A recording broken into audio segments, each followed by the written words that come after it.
All right, do you have a unheated garage or a little shed that you like to tinker in and do a little bit of this or that, but it just gets brutal in the wintertime, and maybe you're using one of those like kerosene forced air heaters and you're getting high as F when you're hanging out in the garage or your shed or whatever, your little workshop?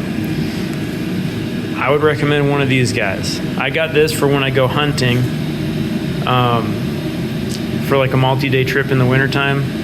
I would take and plumb the heat outlet with like a dryer vent into my tent, and it would keep it nice and toasty warm in there, and then just run it off a battery pack, because it just runs off basic 110 and it doesn't use much electricity at all. So it'll run off a battery pack for a couple days easy.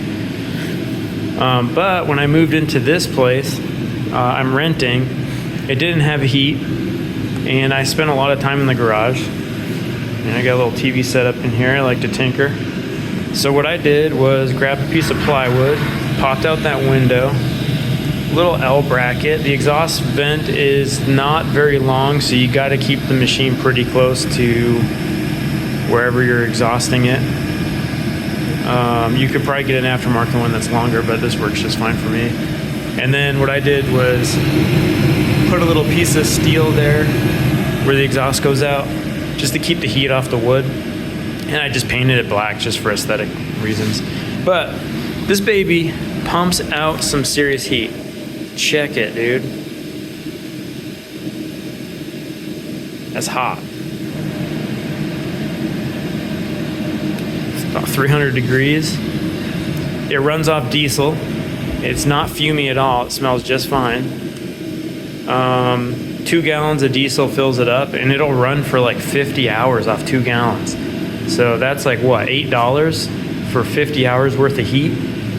That's sweet, dude. It's hard to beat that. And now if you own your own garage, I would recommend, and you have like access to gas, I'd recommend just, installing one of the, like a dedicated garage heater that hangs from the ceiling. Not an electric one, because they're so expensive to use. But the gas ones are super cheap, and they would work a lot better than this. But if you're renting, or if it's like a shed situation, or if you don't have access to gas, and it's like a standard 2-car garage, it does just fine heating this up. I wouldn't really put it in anything much bigger than this, and also if you're not insulated, it's probably not going to work very well either. But for the price, $180, hard to beat.